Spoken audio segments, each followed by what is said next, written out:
Bonjour, bienvenue à l'Église évangélique de Chicoutimi. Mon nom est Jean-Marc Petit. Aujourd'hui, j'aimerais répondre encore une fois à une question que beaucoup de personnes se posent. Cette question est, est-ce que Dieu se préoccupe vraiment de l'homme? Bien sûr, si vous demandez à un athée vous répondra non, certainement pas, puisqu'il n'existe pas de Dieu. Dieu n'existe pas. D'autres, par contre, comme les théistes, c'est-à-dire ceux qui croient qu'à un Dieu créateur seulement, et certainement pas à un Dieu personnel, eux aussi vous diront non. Ils vous diront même que bien que Dieu existe, ce Dieu, après avoir créé le monde, il l'a abandonné à lui-même. Pour eux, Dieu ne se préoccupe absolument pas de l'homme, ni de ses besoins d'ailleurs. Ils vous diront que Dieu est comme l'autruche qui, après avoir pondu son œuf, l'abandonne tout simplement. Advienne qui pourra. Hein? C'est le dernier de ses soucis. Malheureusement, aujourd'hui, beaucoup de personnes pensent comme eux. Même certaines personnes qui se prétendent croyantes.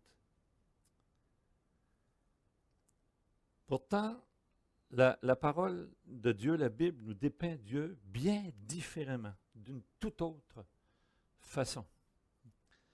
La Bible nous dépeint Dieu comme étant un Dieu plutôt relationnel, aimant, qui se préoccupe énormément de sa création, et en particulier l'homme qu'il a créé. Et j'aimerais vous le prouver, si vous voulez. Lisons ensemble Genèse chapitre 3, versets 1 à 10. Genèse chapitre 3, versets 1 à 10. Alors ici, c'est le récit de la tentation et de la chute d'Adam et Ève. Le serpent était le plus rusé de tous les animaux des champs que l'Éternel avait fait. Il dit à la femme, Dieu a-t-il réellement dit, vous ne mangerez pas de tous les arbres du jardin? La femme répondit au serpent, nous mangeons du fruit des arbres du jardin, mais quant au fruit de l'arbre qui est au milieu du jardin, Dieu a dit, vous n'en mangerez pas, et vous n'y toucherez point de peur que vous ne mouriez. Alors le serpent dit à la femme, vous ne mourrez point. Mais Dieu sait que le jour où vous en mangerez, vos yeux s'ouvriront et que vous serez comme Dieu, connaissant le bien et le mal. La femme vit que l'arbre était bon à manger et agréable à la vue, et qu'il était précieux pour ouvrir l'intelligence. Elle prit de son fruit et en mangea. Elle en donna aussi à son mari qui était auprès d'elle, et il en mangea. Les yeux de l'un et de l'autre s'ouvrirent, et ils connurent qu'ils étaient nus. Et en cousurent des feuilles de figuier, ils s'en firent des ceintures. Alors, ils attendirent la voix de l'Éternel Dieu qui parcourait le jardin vers le soir. Et l'homme et sa femme se cachèrent loin de la face de l'Éternel Dieu, au milieu des arbres du jardin. Mais l'Éternel Dieu appela l'homme et lui dit, où es-tu? Il répondit, j'ai entendu ta voix dans le jardin et j'ai eu peur. J'ai eu peur parce que j'étais nu et je me suis caché. Remarquez ici, ce texte est très instructif. Dès la chute, dès qu'Adam et Ève décident délibérément de désobéir à Dieu et ainsi de ruiner leur relation avec lui, de lui tourner le dos, de le fuir, est-ce que Dieu s'en moque? Est-ce que Dieu ne s'en préoccupe plus? Absolument pas. Bien au contraire, regardez. Dieu appelle l'homme et lui dit, Adam, où es-tu? Verset 9. Adam, où es-tu? Attention ici, ne nous leurrons pas, puisque Dieu sait tout et que Dieu voit tout. Cette question ici, bien sûr, est rhétorique. Hein. Dieu sait très bien où il est et tout ce qui s'est passé. En fait, par cette question, Dieu nous démontre ici clairement combien il se préoccupe de ses enfants, combien le sort de ses enfants lui est important. Dieu aurait facilement pu se satisfaire du désir de nos premiers parents de les laisser aller à leur propre sort. Hein? Ce qui aurait été tout à fait juste et sensé de la part de Dieu. Hein? Il les avait déjà bien avertis. Mais non.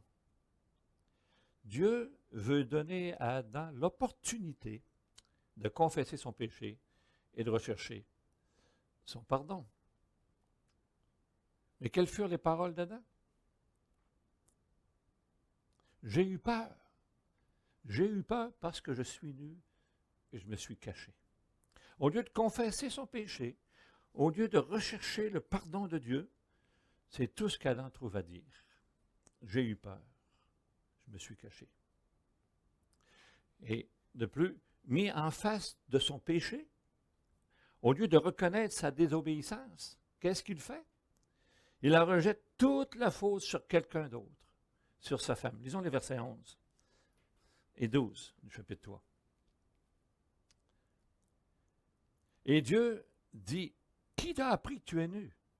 Est-ce que tu as mangé de l'arbre dont je t'avais défendu de manger? » L'homme répondit, « La femme que tu as mise auprès de moi m'a donné de l'arbre et j'en ai mangé. » Il accuse sa femme.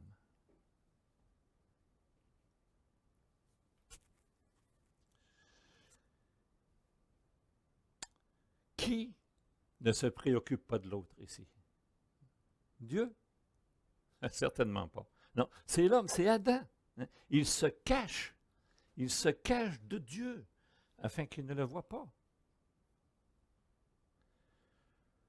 Au verset 15 du même chapitre, Dieu prouve encore combien il se préoccupe de l'homme. Lisons le verset 15.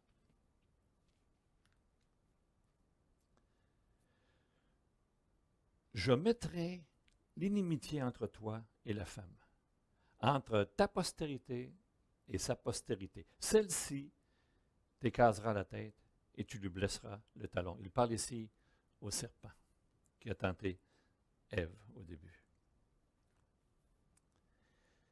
Voyez-vous ici, malgré la déchéance, malgré le chaos dans lequel le péché les conduit, eux, leur descendance et toute la création, malgré leur fuite devant Dieu, malgré le fait qu'ils veulent se cacher de sa face, Dieu leur promet un Rédempteur. Dieu leur promet qu'il ne les abandonnera pas dans cet état de chute extrême, de désolation extrême. Dieu leur promet un Rédempteur qui les sauvera de ce désastre incommensurable, colossal et dévastateur dans lequel ils se sont précipités, eux, et comme j'ai dit, toute la création de Dieu. Cette promesse, chers amis, Dieu l'a accomplie plusieurs milliers d'années plus tard, mais Dieu l'a accomplie en nous donnant son Fils bien-aimé, Jésus-Christ, qui s'est incarné dans un corps d'homme, qui est venu dans ce monde pour restaurer toutes choses et pour sauver les pécheurs que nous sommes. Quel acte d'amour et quel soin de Dieu pour sa création, qu'il l'a complètement abandonné. Nous ne voulons pas de toi, c'est ce qu'Adam et Ève leur ont dit.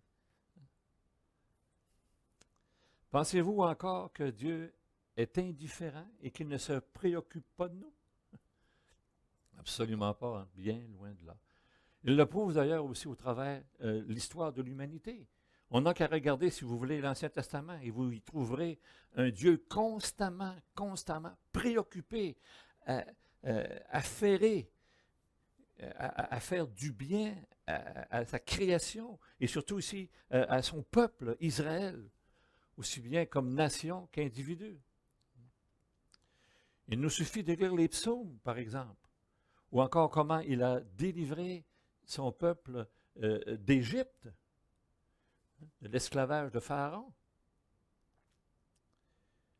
Et que dire des soins qu'il prit d'eux malgré leur fréquente rébellion lors de leur marche pendant 40 ans dans le désert. Hein? Dieu les a bénis durant cette marche-là, incroyablement. 40 ans de temps, Dieu était avec eux. Ils n'ont manqué de rien dans ce désert grand, terrible et horrible. Il les a conduits pendant 40 ans dans le désert, pourtant leurs vêtements ne se sont point usés sur eux et leurs souliers ne se sont point usés à leurs pieds. Encore et encore, toujours, un nombre incroyable de personnes ont témoigné et témoignent encore de ces soins incessants de la part de Dieu. C'est le roi David qui, malgré sa vie tumultueuse, difficile, ardue, c'est lui, ce roi David, qui nous a laissé le psaume 23, et j'aimerais qu'on vous le lise. Quel témoignage ici de la part de David. Malgré ses difficultés, il aurait pu penser, comme beaucoup de nous, que Dieu l'a abandonné, que Dieu l'a laissé seul. Mais écoutez ces paroles.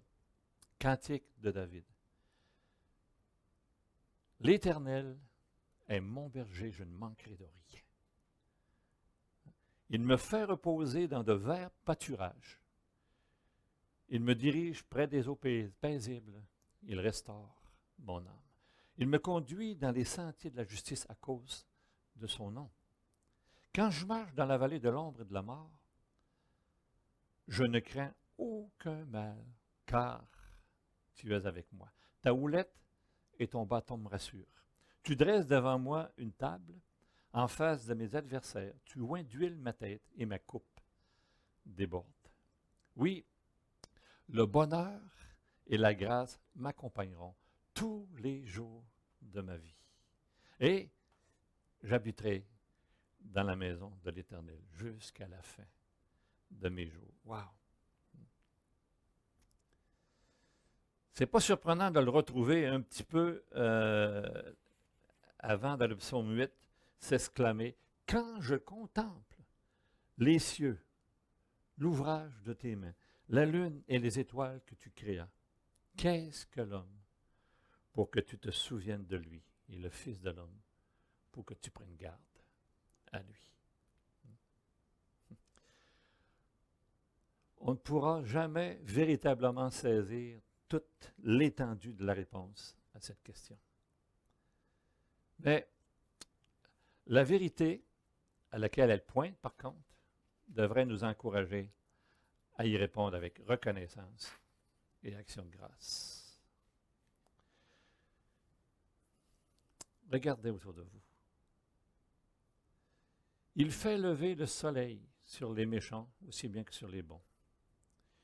Il fait pleuvoir, il donne sa pluie, cette bénédiction, autant sur les justes que sur les injustes. Il donne la nourriture en abondance pour des milliards de personnes. Et il remplit nos cœurs de joie. On a déjà dit, si Dieu prend soin des oiseaux du ciel, ne pensez-vous pas qu'il va prendre soin de vous? Alors, lorsque vous serez tenté de penser que Dieu vous ignore, comme j'ai dit, regardez un peu, jetez un coup d'œil alentour de vous. Regardez, considérez, par exemple, la beauté d'une fleur, son parfum, ses couleurs, la douce brise d'été sur votre joue, un coucher de soleil flamboyant, une famille aimante qui vous entoure, des amis sincères, un travail, la santé, l'amour d'un époux, d'une épouse, de vos enfants, de vos petits-enfants si vous en avez. Comptez, en fin de compte, les bienfaits de Dieu et vous verrez combien le nombre en est grand. Chers amis, si Dieu ne se préoccupait pas de nous, cette terre ne serait que ténèbres. Ne serait que ténèbres et désespoir, sans espérance. Est-ce que Dieu se préoccupe véritablement de l'homme? Qu'en pensez-vous? Souvenez-vous, Dieu a cherché Adam et il vous cherche aussi. Où es-tu ce matin? Ou aujourd'hui? Où êtes-vous? Son appel est clair et pressant. Venez à moi. Dieu nous cherche, Dieu vous cherche. Venez à moi, vous tous, qui êtes fatigués et chargés, je vous donnerai du repos. Prenez mon joug sur vous, recevez mes instructions. Et vous trouverez le repos pour vos âmes. Quelle belle promesse ici. Venez à moi. Ne faites pas comme Adam, ne vous cachez pas, ne fuyez pas sa face. Il nous cherche, il veut qu'on vienne à lui. Seigneur, frappe à la porte de votre cœur. Il frappe à la porte de votre cœur. Il veut que vous ouvriez. Il veut entrer et établir sa demeure. Il frappe. Répondez-lui. Ne le fuyez pas. Vous savez, chers amis, si le monde va si mal, ce n'est pas que Dieu a abandonné le monde. Ce n'est pas que le Dieu ne s'en préoccupe pas, mais c'est que le monde, lui, ne se préoccupe pas de Dieu. Alors, merci d'avoir été là. Que Dieu vous bénisse. Et à la prochaine. Au revoir.